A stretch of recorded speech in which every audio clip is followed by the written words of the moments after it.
رب العالمین والعاقبۃ للمتقین والصلاۃ والسلام علی من کان نبیا وآدم بین الماء والطین اما بعد اعوذ باللہ من الشیطان الرجیم بسم اللہ الرحمن الرحیم ما یفتح اللہ للناس من رحمت فلا ممسک لہا وقال النبی صلی اللہ علیہ وسلم ارسلت الى الخلق کافہ وقال النبی صلی اللہ علیہ وسلم بعثت رحمتا وقال النبی صلی اللہ علیہ وسلم بعثت معلما وقال النبی صلی اللہ علیہ وسلم ذکر الانبیاء من العبادت وذکر الصالحین کفارہ صدق اللہ العلی العظیم وصدق رسولہ النبی الکریم ونحن علی ذلک لمن الشاہدین والشاکرین والحمد للہ رب العالمین۔ درود پاک بآواز بلند اللہم صلی علی سیدنا و مولانا محمد وعلی آل محمد وبارک وسلم وصلی علیہ۔ محترم سامعین حضرات، بزرگوں، دوستوں، نوجوان ساتھیوں، ناچیز نے آپ حضرات کے سامنے قرآن مجید فرقان حمید کی ایک آیہ مبارکہ تلاوت کی۔ آیہ مبارکہ کی تلاوت کے بعد نبی اکرم نور مجسم رحمت دو عالم صلی اللہ علیہ وسلم کی 4 احادیث مبارکہ پیش کی ہیں۔ دعا فرمائیں کہ رب قدوس اس ناچیز کو حق کہنے کی توفیق عطا فرمائے، ہم سب کو حق سن کر عمل کی توفیق بخشے۔ میرے محترم سامعین، جیسا کہ آپ حضرات کو معلوم ہے کہ یہ مقدس محفل میلاد رسول، آمد رسول، حسن رسول، ذکر رسول صلی اللہ علیہ وسلم کے سلسلہ میں منعقد ہوئی ہے۔ دل کی گہرائیوں سے دعا ہے کہ رب قدوس بانیان محفل کی اس کاوش کو قبول فرمائے، ہم سب کا آنا بیٹھنا سننا رب قدوس قبول فرمائے۔ میرے محترم سامعین، گزارش یہ ہے اس سرکار دو عالم صلی اللہ علیہ وسلم کا ذکر خیر باعث ثواب بھی ہے اور باعث نجات بھی ہے۔ میرے محترم سامعین، غالباً یہ میری تیسری حاضری ہے۔ آج جو میں سبق پیش کر رہا ہوں حضور اکرم صلی اللہ علیہ وسلم کا مکہ مکرمہ سے مدینہ طائف کی طرف جانا۔ میرے عزیز سامعین، آیت کا ترجمہ سماعت فرمائیں۔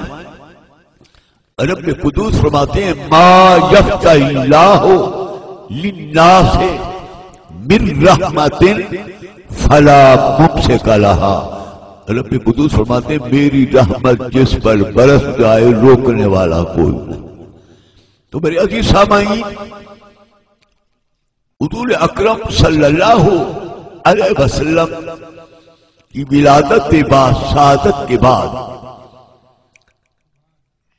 چونکہ عرب کا دستور تھا وہ اپنے بچوں کو کھلی فضا میں بھیجتے۔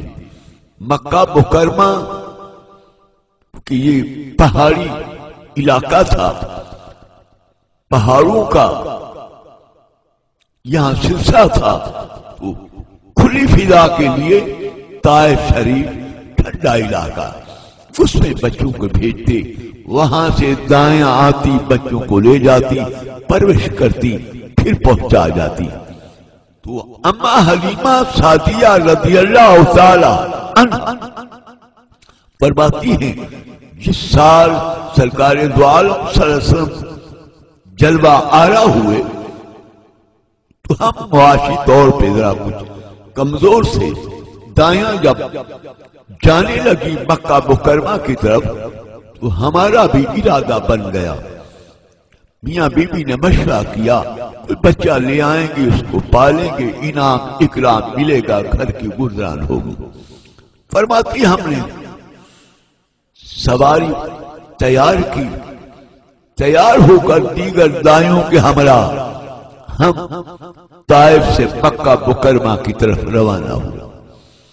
فرماتی ہیں ہماری سواری کمزور تھی، چلے اکٹھے تھے لیکن ہم پیچھے رہ گئے اور دائیاں اپنی سواریوں کو لے کر مکہ مکرمہ میں پہنچی۔ علامہ ابن جوزی رحمت اللہ علیہ اپنی کتاب میں لکھتے ہیں، حلیمہ سعدیہ فرماتی ہیں کہ ہم 8 دائیاں تھی، 7 اور تھی، 8 میں تھی۔ فرماتی ہیں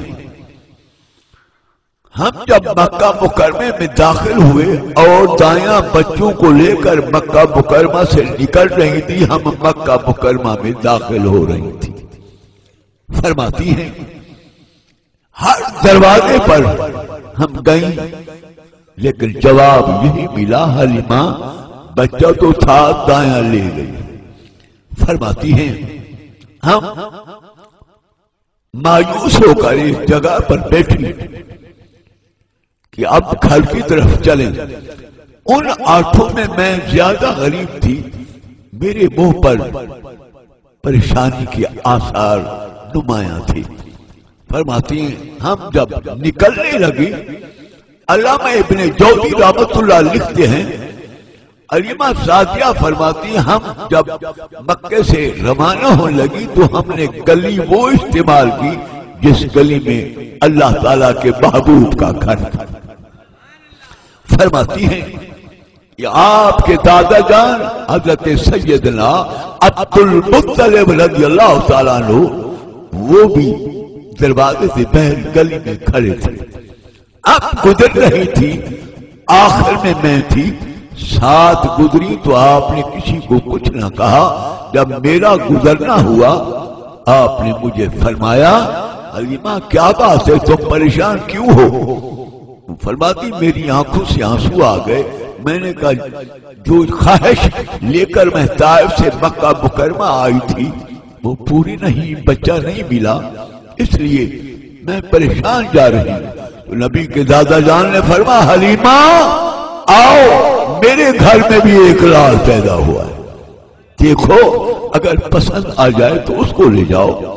حضرت حلیمہ سعدیہ فرماتی کہ میں نے اکیلا جانا پسند نہ کیا، میں نے ان 7 کو بھی بلایا، فتعالینا حتی ننظرنہ، آؤ بہنوں مل کر دیکھیں بچہ کیسا ہے۔ حلیمہ سعدیہ فرماتی ہیں وہ بھی آ گئی، نبی پاک کے دادا جان آگے ہم پیچھے، سب سے آخر میں تھی۔ ہم سرکار دو عالم صلی اللہ علیہ وسلم کی حویلی میں داخل ہوئی۔ حلیمہ سعدیہ فرماتی ہیں جس کمرے میں سرکار دو عالم صلی اللہ علیہ وسلم جلوہ آ رہا تھے اس کمرے سے نور کی شعائیں آسمان کی طرف بلند ہو رہی تھی، کمرہ معمر اور معطر تھا۔ فرماتی پہلی دائی جو آگے تھی وہ سرکار کے کمرے میں داخل ہوئی اور اس کی نگاہ جب چہرہ رسول پر پڑی صلی اللہ علیہ وسلم تو دل دے دیا، کیونکہ آپ جیسا حسین دنیا میں نہ آیا ہے نہ قیامت تک آئے گا۔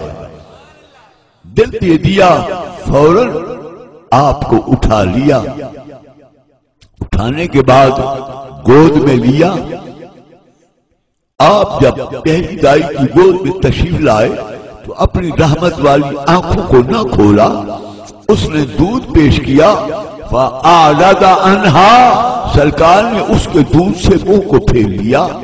اس نے دوسری دائی کو دیا، بہن تم پلاؤ، یہ بچہ میرا دودھ نہیں پیتا. تو دوسری دائی نے اٹھایا، گود میں لیا. آپ اس دائی کی گود میں تشریف لائے، رحمت والی آنکھوں کو نہ کھولا، دودھ دیا. فأعرض عنها، سرکار نے اس کے دودھ سے بھی منہ کو پھیر لیا. اس نے تیسری کو دیا، حتیٰ کہ ساتوں دائیوں نے سرکار کو اٹھایا، لیکن آقا نے کسی کے دودھ کو منہ نہ لگایا، نہ رحمت والی آنکھوں کو کھولا. حلیمہ سعدیہ فرماتی میں رو رہی تھی کہ ساتوں کا دودھ نوش نہیں فرمایا. فرماتی جب میری باری ہے میں نے آپ کو اٹھایا، جب آپ میری گود میں تشریف لائے اپنی رحمت والی آنکھوں کو کھول دیا. فرماتی ہین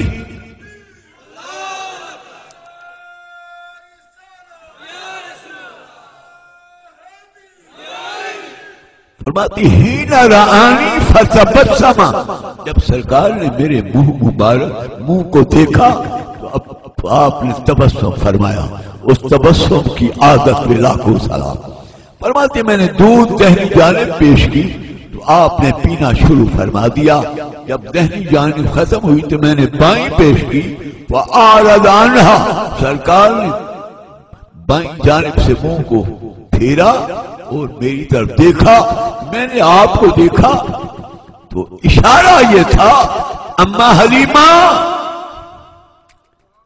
یہ میرا جو حق تھا وہ میں نے پی لیا ہے. دوسری جانب میرے ردائی بھائی کی محبت، اس کا حق نہیں پینا چاہتا. حدیث سامعین روایت کے اندر آتا ہے، اب سرکار کے دادا جان قریب تشریف لائے. فرمایا حلیمہ کیسا پایا بچے کو؟ حضور بچہ پسند ہے عطا فرمائیں. لیکن نبی کے دادا جان نے فرمایا حلیمہ پسند تو نے کیا ہے، انہو یتیم، اس کا والد نہیں ہے. تو یہاں حلیمہ سعدیہ رک گئی، عرض کی امہلنی حتی اشاور بالی حارثہ، حضور مجھے مہلت دے، میرا شوہر باہر کھڑا ہے، میں مشورہ کر کے ابھی آتی ہوں.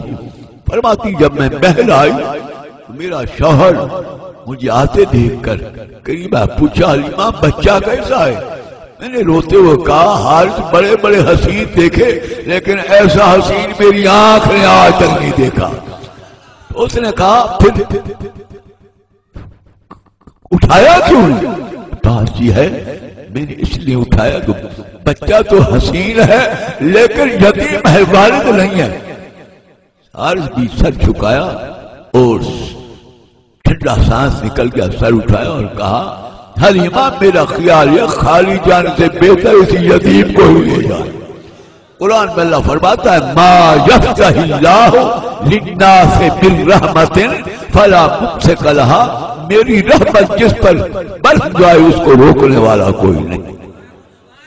میرے عزیز سامعین فرماتی ہیں میں اندر آئی، بی بی آمنہ پاک کی خدمت میں نے عرض کیا آپ بچے کو عطا فرمائیں. اب حلیمہ سعدیہ فرماتی بی بی آمنہ پاک نے سرکار دو عالم صلی اللہ علیہ وسلم کو مجھے دیا، میں نے اپنی گود میں لیا، اٹھا کر سینے سے لگایا، پھر میں نے دل کی کوٹھلی میں جھانکا. کتنی خوشی. فرماتی مجھے پیدا کرنے والی قسم ہے جب سے میں پیدا ہوئی اتنی خوشی مجھے کبھی نہیں ملی جو نبی کو اٹھاتے وقت خوش ہوئی. فرماتی ہیں میں آپ کو لے کر باہر آئی تو در و دیوار، شجر و حجر، جمادات و نباتات، کائنات کا ذرہ ذرہ کہنے والا تھا بشرا کہ یا حلیمہ اے حلیمہ تجھے مبارک ہو. فرماتی ہیں جب میں بہل آئی تو میرا شوہر اپنے اونٹے کی بہار کو پھینک کر قریب آیا. حلیمہ ذرا نقاب پلٹو، انہیں بڑی تعریف کی ہے، ذرا دکھاؤ بچہ کیسا ہے. فرماتی ہے جب میں نے آپ کے چہرے انور سے نقاب پلٹا تو میرے شوہر کی نگاہ پڑی. اس نے روتے ہوئے کہا حلیمہ بچہ تو تیرے بیان سے بھی زیادہ حسین ہے، اس کو ڈھانپو کسی بد نظرے کی نظر نہ لگ جائے. فرماتی ہے میں نے کپڑا ڈالا، میرے شوہر نے اونٹنی کو تیار کیا، آگے آپ بیٹھا، میں پیچھے بیٹھ گئی، سرکار کو میں نے گود میں لیا، اس کے بعد اب بہار کو کھینچا۔ فرماتی ہیں اونٹنی کھڑی نہ ہوئی، مارا پیٹا بہت کچھ کہا لیکن اونٹنی کھڑی نہ ہوئی۔ میرے شوہر نے اونٹنی سے کہا دیکھو تو کافی عرصے سے ہمارے پاس ہے، آج تک تو نے اٹھنے سے کبھی انکار نہیں کیا، آج تجھے کیا ہو گیا؟ جو کلام اونٹنی نے شوہر حلیمہ سے کی، ایک شاعر نے اس کو یوں قلم بند کیا کہ بلند ہوئی اس اونٹنی کی یہ صدا، بے خبر سرکار کو آگے بٹھا۔ بلند ہوئی اس اونٹنی کی یہ صدا، بے خبر سرکار کو آگے بٹھا۔ جب تک آگے نہ بیٹھیں گے نبی، میں قیامت تک نہ اٹھوں گی کبھی۔ شوہر حلیمہ نیچے اترے اور کہا حلیمہ بات کچھ اور ہے، تم آگے بیٹھو میں پیچھے بیٹھتا ہوں۔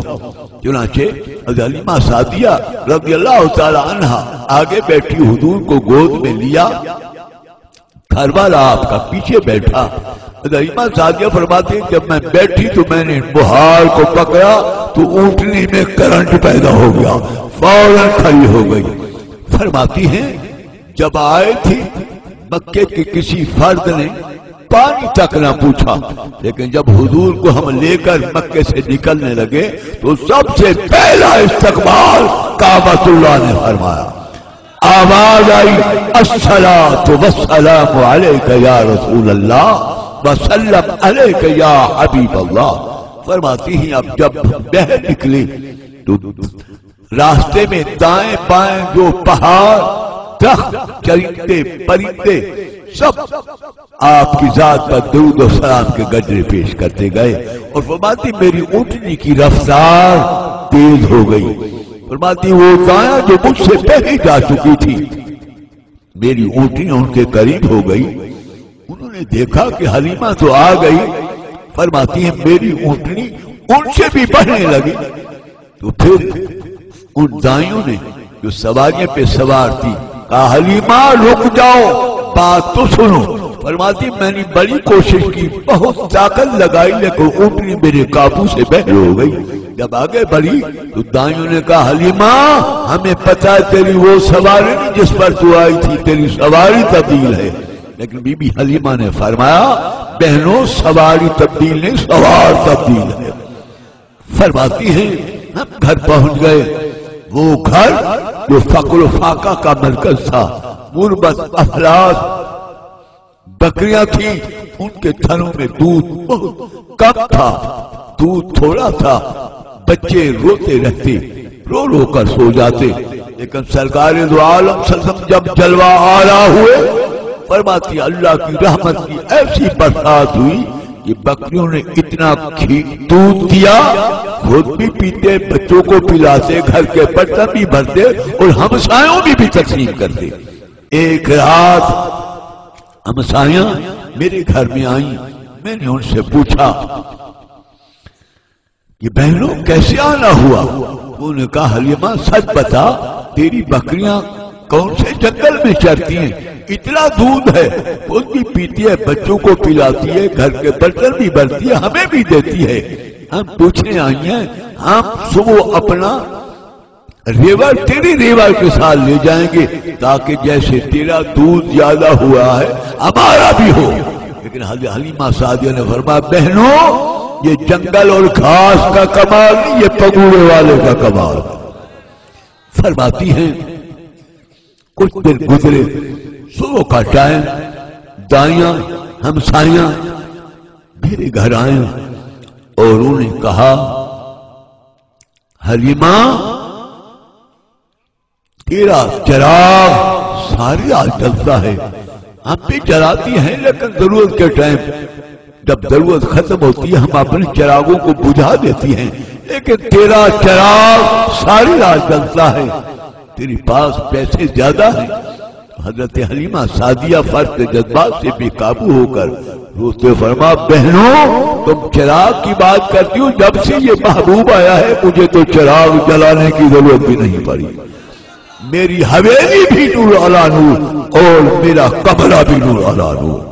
میرے محترم سامعین، سرور کائنات فخر موجودات رحمت دو عالم صلی اللہ علیہ وسلم 6 سال اب حلیمہ سعدیہ کے گھر میں جلوہ آ رہے۔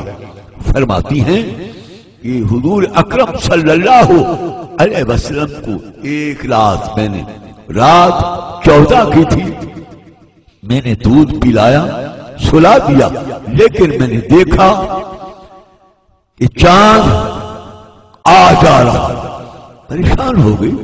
آج میرے دماغ کو کچھ نقص ہے، کیا وجہ ہے؟ دید کمزور ہے، چاند کو کبھی دوڑتے ہوئے کبھی نہیں دیکھتا آنا جانا۔ آج فرماتی میں ایک جگہ رک گئی، دیکھا دماغ صحیح ہے، میری آنکھیں بھی صحیح ہے، لیکن مجھے خیال آیا کہ جس محبوب کو میں مکے سے لے کر طائف کی طرف آئی، راستے میں جو کمالات معجزات میں نے دیکھے، میں نے جھانکا بنگوڑے میں، جب میں نے جھانکا تو سرکار دو عالم صلی اللہ اپنی رحمت والی آنکھوں کو کھولے ہوئے تھے، شہادت کی انگلی جس طرف کرتے چاند ادھر ہی چلا جاتا تھا۔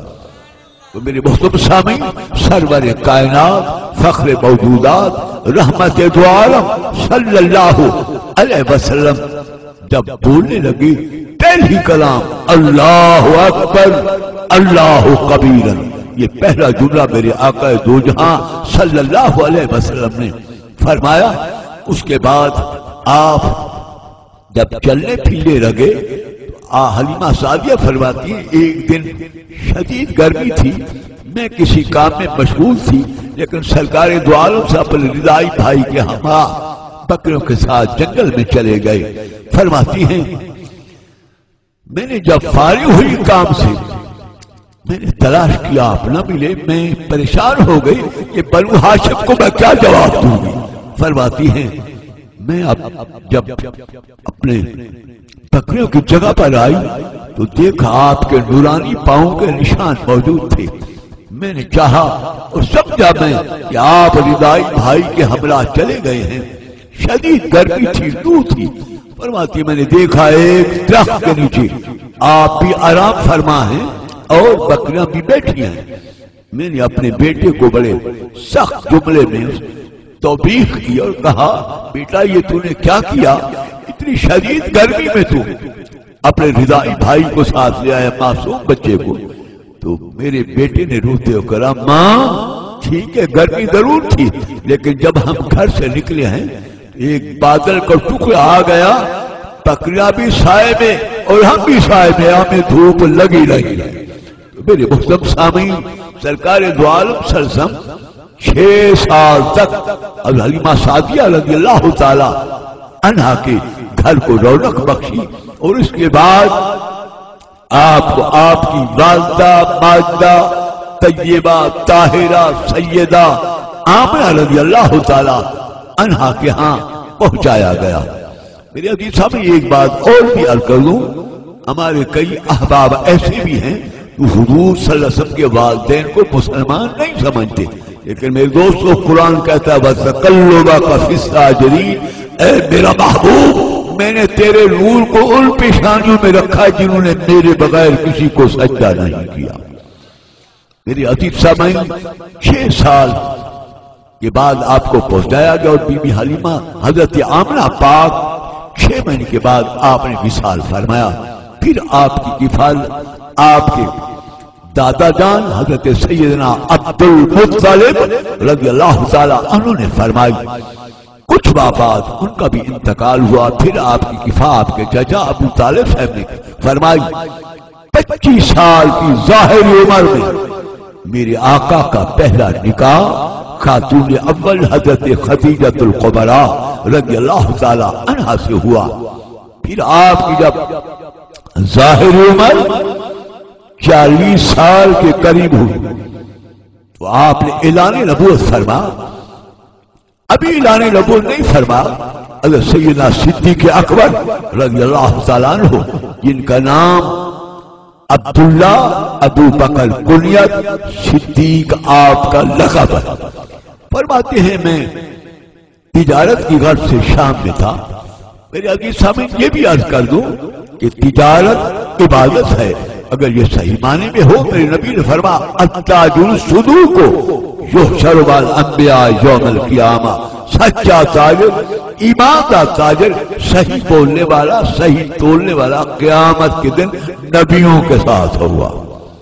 حضرت صدیق اکبر فرماتے ہیں میں شام میں تھا، تجارت کی غرض سے سامان خرید لیا، میں نے باندھ دیا، صبح کو میں نے چلنا تھا شام سے مکہ مکرمہ کی طرف۔ رات کو سویا، خواب دیکھا کہ چاند اور ستارے اتر کر میری گود میں آ گئے۔ فرماتے حیران ہوا، پریشان تھا، ایسا خواب کبھی نہیں دیکھا۔ فرماتے ہیں صبح ہوئی تو میں نے شام والوں سے پوچھا شام والوں یہاں کوئی معبر ہے خواب کی سچی تعبیر بتانے والا؟ تو لوگوں نے کہا ہاں فلاں شخص معبر جو ہے خواب کی سچی تعبیر بتاتا ہے۔ اس روایت کو امام جلال الدین سیوطی نے خصائص کبریٰ میں نقل کیا ہے۔ فرماتے ہیں کہ میں وہاں پہنچا اس معبر کے پاس، اس نے آنے کی وجہ پوچھی، میں نے کہا آج رات میں نے خواب دیکھا ہے، اس کی تعبیر پوچھنے آیا ہوں۔ انہوں نے کہا پھر خواب بیان کرو۔ فرمایا میں نے آج سویا ہوا تھا، میں نے دیکھا کہ چاند اور ستارے اتر کر میری گود میں آ گئے۔ فرماتے اس نے غور سے دیکھا، پوچھا ماں اسموں کا، آپ کا نام کیا ہے؟ اور میں اسمی عبداللہ، میرا نام عبداللہ۔ پھر اس نے کہا من اینا جیتا، تم کہاں سے آئے ہو؟ فرمایا من مکہ تھا، میں مکہ سے آیا ہوں۔ اس نے مسکراتے ہوئے کہا اے عبداللہ خواب تجھے مبارک ہو۔ میں پوچھا مجھے سمجھ نہیں آ رہی کس بات کی مبارک دیتے ہو؟ اس معبر نے کہا عبداللہ تیرے خواب کی تعبیر یہ ہے کہ ان قریب مکے میں ایک محبوب نبوت کا اعلان کرے گا، تو اس کا وزیر بھی ہوگا، اس کا مشیر بھی ہوگا۔ حضرت صدیق اکبر فرماتے ہیں میں نے اس خواب اور تعبیر کو سینے میں چھپایا، سوا معبر کے اور اللہ کے، اور میرے بغیر کسی کو علم نہیں تھا۔ فرماتے ہیں میں نے سامان باندھا، اونٹوں پہ لادا، اور ہم شام سے روانہ ہوئے، مکہ مکرمہ کی طرف آئے، اپنی حویلی میں اونٹوں کو بٹھایا، سامان اتارا، اتارنے کے بعد کھولنے والا تھا کہ ابو قبیس سے آواز آئی اے مکہ والوں تمام جمع ہو جاؤ، محمد صلی اللہ علیہ وسلم اعلان کرنے والا۔ صدیق اکبر فرماتے ہیں میں نے سوچا سامان بعد میں کھولوں، پہلے جا کر اعلان سنوں، اعلان کیا؟ فرماتے میں چلا گیا، ابو قبیس پر جب پہنچا دیکھا پورا مکہ جمع تھا، ابو جہل، عتبہ، شیبہ، ابی لہب، یہ تمام جمع تھے۔ میں بھی پہنچا، چھوٹے بڑے سب جمع تھے۔ فرماتے میں بھی پہنچا، حضور نے مجھے بھی دیکھ لیا، آپ نے معلوم فرمایا کہ پورا مکہ آ گیا۔ فرمایا مکہ والوں میرا سب سے پہلے تم سے سوال یہ ہے، آج میری عمر ظاہری 40 سال ہو گئی، تم نے میرا کوئی عیب، میرا کوئی نقص دکھا ہے؟ تو تمام مکے والوں نے یک زبان ہو کر کہا اے محمد صلی اللہ علیہ وسلم آپ کا دامن پاک، کوئی عیب نہیں۔ دوسرا سوال سرکار دو عالم صلی اللہ علیہ وسلم فرمایا میں اگر کہوں کہ ابو قبیس کے دامن سے دشمن تم پر حملہ کرنے والا ہے تم تسلیم کرو گے؟ سب نے کہا آمنا وصدقنا، اے محمد صلی اللہ علیہ وسلم ہم نے آج تک آپ کو جھوٹ بولتے نہیں دیکھا، امانت میں خیانت بھی نہیں کی، آپ صادق بھی ہیں، آپ امین بھی ہیں۔ ان دو سوالوں کے بعد ارکان نے فرمایا اے مکہ والوں سنو، اشہد اللہ الہ الا اللہ واشہد ان محمدا عبدہ ورسولہ، میں گواہی دیتا ہوں اللہ ایک ہے، میں اس کا سچا رسول ہوں۔ حضرت صدیق اکبر رضی اللہ تعالیٰ فرماتے ہیں جب یہ اعلان ہوا مشرکین مکہ پریشان ہو گئے، سب کے رنگ اڑ گئے۔ جو ابھی صادق الامین اور پاک دامن کہہ رہے تھے ابو قبیب سے اتر بھی رہے اور حضور پر تنقید بھی کرتے ہوئے جا رہے ہیں۔ 5-5 10 آدمی کو ٹولیاں بنا کر چلے گئے ہیں۔ حضرت صدیق اکبر فرماتے ہیں سب چلے گئے، حضور اکرم صلی اللہ علیہ وسلم اکیلے اپنے گھر کے جب جانے لگے تو میں نے گھر جانا پسند نہ کیا، میں سرکار کے پیچھے ہو لیا۔ فرماتے آپ اپنے در دولت میں جا کر بیٹھے، میں بھی آپ کی خدمت میں بیٹھ گیا۔ میں نے سوال کیا، آپ سنیں کہ سوال اور جواب آپ کا ایمان زیادہ ہوگا۔ سوال کیا تھا؟ حضرت صدیق اکبر نے عرض کی مد دلیل ما تدعى یا محمد صلی اللہ علیہ وسلم، آقا ابھی جو دعویٰ آپ نے کیا ہے کہ اللہ ایک ہے، میں اس کا سچا رسول ہوں، اس دعوی کی کوئی دلیل ہے آپ کے پاس؟ حضرت صدیق فرماتے مجھے خلاق کائنات قسم ہے، حضور نے مسکراتے فرما رؤیاک التی رأیت بالشام، اے عبداللہ میری اس دعوے کی دلیل وہ خواب ہے جو تو نے شام میں دیکھا تھا۔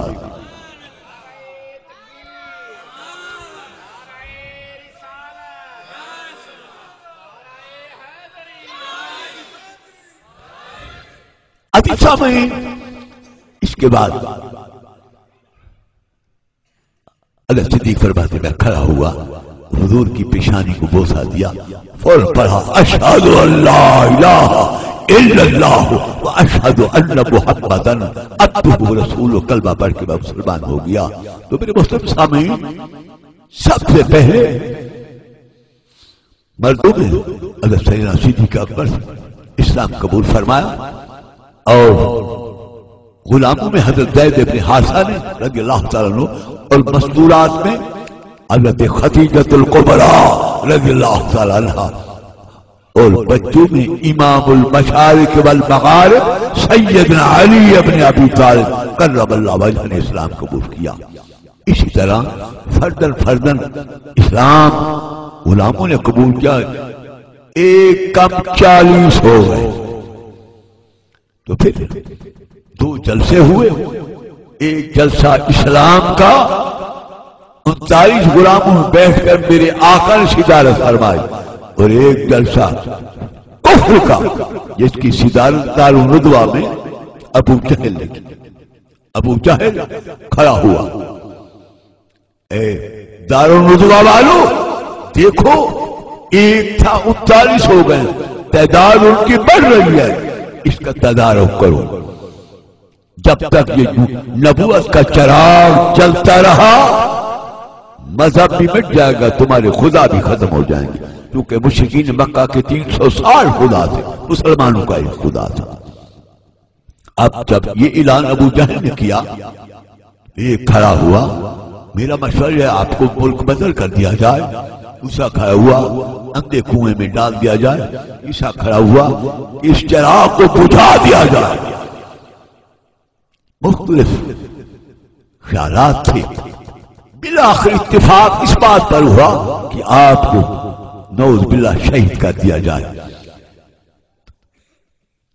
اتفاق کے بعد ابو جہل کھڑا ہوا، اے دارالندوا والو، تم میں سے جس بندے نے نبوت کے چراغ کو بجھایا 100 اونٹ انعام میں اس کو دوں گا۔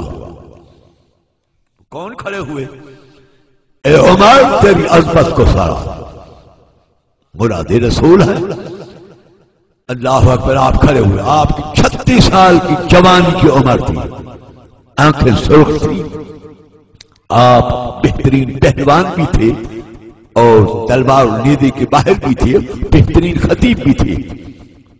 کھڑے ہوئے، تلوار کو میان سے نکالا اور لہرایا، اے دارالندوا والو، نبوت کے چراغ کو میں بجھاؤں گا۔ ادھر حضرت عمر نے تلوار لہرائی، ادھر میرے نبی نے دعا کے ہاتھ بلند فرمایا، اللہم اجل الاسلام بعمر بن الخطاب، یا اللہ اسلام کو عمر سے عزت عطا فرما۔ دوسرے لفظ میں یا اللہ اس عمر کو تو ہمیں دے دے، تیرے منہ سے جو بات نکلی وہ ہو کے رہی۔ روایت کے اندر آتا ہے حضرت عمر رضی اللہ تعالیٰ عنہ اپنی تلوار کو میان میں ڈال کر نکلے، سرکار دو عالم وسلم کی طرف آ رہے تھے کہ راستے میں ایک بڑھیا نے دیکھا تیزی سے جا رہے ہیں، روکا، عمر رک جاؤ، ماں مجھے روکو نہیں، میں اہم مشن پہ جا رہا ہوں۔ کہا بیٹا یہ میرا بکری کا بچہ، میں بوڑھی ہوں، میرے ہاتھ نہیں آتا، اس کو پکڑ کر تم دے جاؤ پھر چلے جاؤ۔ عمر نے فرمایا یہ سکنڈوں کی بات ہے، فرماتے میری 36 سال کی پوری طاقت میں نے لگائی لیکن بکری کا بچہ ہاتھ نہ آیا، میری سانس رک گئے، چلنے سے قدم رک گئے، بکری کا بچہ آگے جا کے اس نے میری طرف منہ کر کے فصیح عربی میں کہا عمر مجھے تو تم پکڑ نہیں سکتے، محمد کو تم شہید کرو۔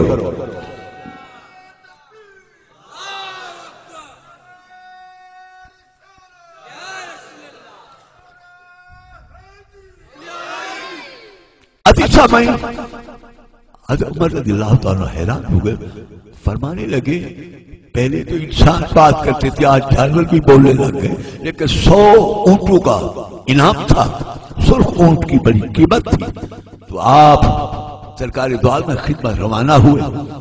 راستے میں حضرت نعیم بن عبداللہ نے پوچھا عمر کہاں جاتے ہو؟ فرمایا نعیم بن عبداللہ سچی بات یہ میں آج نبوت کے چراغ کو بجھانے جا رہا ہوں۔ حضرت نعیم بن عبداللہ نے فرمایا عمر اپنی گھر کی تو خبر لو، تیری بہن بھی مسلمان ہو گیا، آپ کا بہنوئی سعید بھی مسلمان ہو گیا۔ فرماتے میرا خون کھولنے لگا، میں اپنی بہن کے دروازے پر آیا، کنڈی بند تھی، جب میں قریب جا کر سنا تو وہ قرآن کی تلاوت کر رہے تھے، تسلی ہو گئی بات نعیم بن عبداللہ کی سچی ہے۔ فرماتے میں نے دستک دی، میری بہن نے دستک کی آواز کو پہچان لیا کہ میرا بھائی عمر ہے، تو وہ چھپ گئی۔ آپ کے بہنوئی سعید وہ دروازے پہ آئے، کنڈی کھولی، عمر جب داخل ہوئے آپ نے گریبان میں ہاتھ ڈالا، فرمایا سعید کیا نعیم بن عبداللہ نے وہ بات کیا سچ ہے یا غلط ہے؟ انہوں نے فرمایا عمر بڑے بڑے جھوٹ بولے ہیں لیکن آج جھوٹ بولتے ہوئے مجھے شرم آتی ہے کہ میں اپنا ہاتھ محمد کے ہاتھ میں دے چکا ہوں۔ صلی اللہ علیہ وسلم آپ نے مارنا شروع کیا، ادھر چھپی ہوئی بہن درمیان میں حائل ہوئی اور عرض کی بھائی یہ میرا گھر کا بادشاہ ہے، سر کا تاج ہے، میرا شوہر اپنی زندگی میں اس کی بے عزتی برداشت نہیں کر سکی، اسے چھوڑو مجھے مارو۔ آپ نے بہنوئی کو چھوڑ دیا اور بہن پہ حملہ کیا، اتنا مارا کہ بے ہوش ہو کر گر پڑی، منہ سے خون جاری ہو گیا، ایک گھنٹہ ہوش نہ آیا، جب ہوش آیا کھولی، عمر نے تلوار میاں سے بہن اب بھی محمد کا کلمہ پڑھو گی؟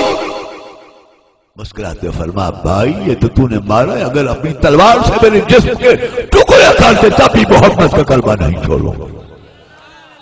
ان جملوں نے بڑا اثر کیا، عمر کی آنکھوں میں آنسو آ گئے، روتے فرمایا بہن مجھے یہ بتاؤ جب میں دروازے پہ آیا تم کیا پڑھ رہی تھی؟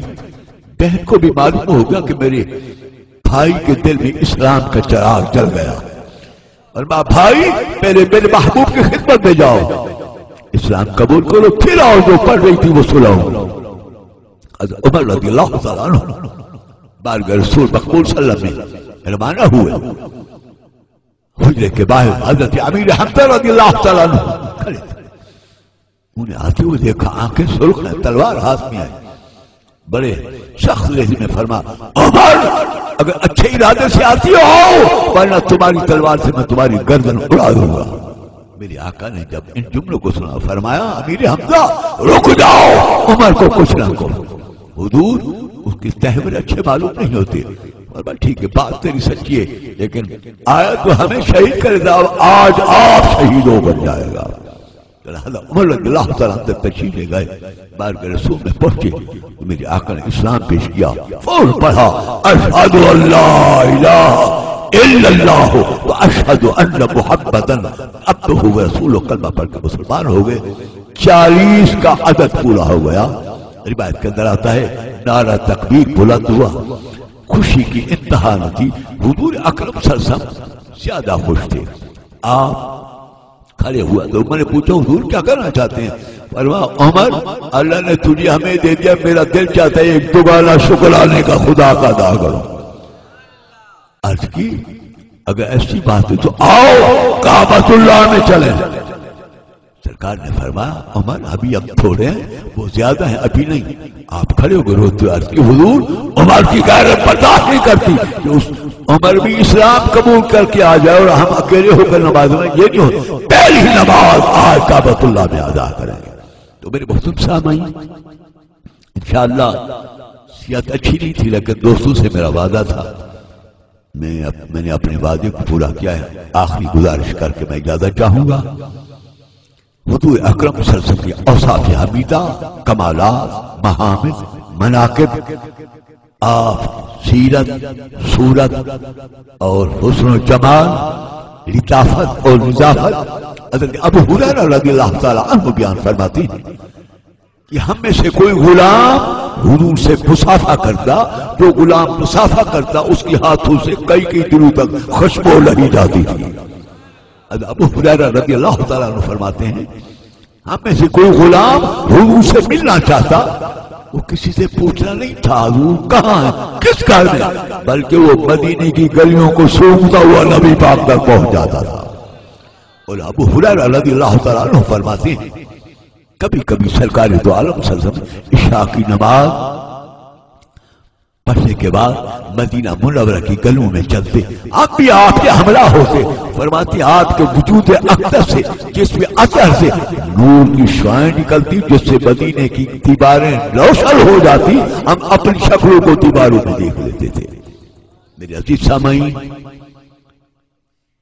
میری اپیل ہے اللہ تعالی آپ کا آنا بیٹھنا سننا قبول فرمائے۔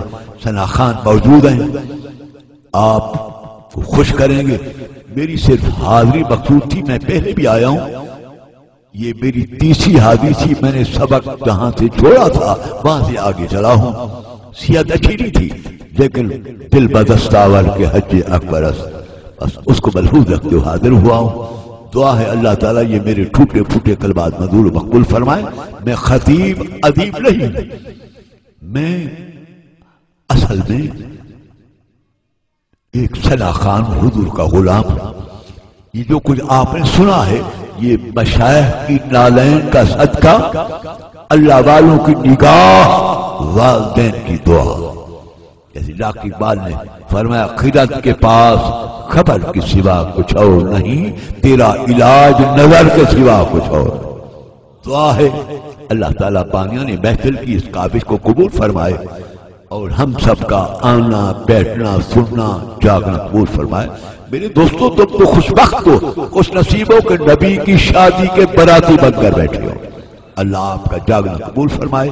وما علینا الا البلاغ المبین۔ محمد و آل محمد الہ العالمین اپنے محبوب پاک کے میلاد کا صدقہ ہم سب کی حاضری قبول فرما، سب کا خاتمہ ایمان پر فرما، نبی پاک کی سچی غلامی نصیب فرما، زیارت مکہ اور مدینہ نصیب فرما، جملہ بیماروں کو شفا کاملہ عطا فرما۔ جو ہمارے احباب ہسپتالوں میں بیمار ہیں یا گھروں میں سب کو شفا کاملہ عاجلہ عطا فرما۔ جو بے اولاد ہیں ان کو اولاد نرینہ سے سرفراز فرما، جن کی اولادیں ان کو نیک اور فرما بردار بنا، بے رزقوں کو رزق حلال فراخ عطا فرما، جو پریشان حال ان کی پریشانی دور فرما۔ الہی زندگی اسلام پہ خاتمہ ایمان پہ۔ میرا مولا مقبوضہ کشمیر کے مسلمانوں کو کامیابی عطا فرما، فلسطین عراق اور لبنان کے مسلمانوں کو کامیابی عطا فرما، پاکستان کو استحکام نصیب فرما، پاکستان کو اسلام کا گہوارہ بنا، تمام ممالک اسلام کو آپس میں محبت عطا فرما، عالم اسلام کی حفاظت فرما، دشمنوں کو نیست و نابود فرما۔ یا اللہ ہم سب کا آنا بیٹھنا سننا اور بانیان محفل اس کاوش کو قبول فرما۔ صلی اللہ تعالی علی خیر خلقہ محمد و آلہ وسلم۔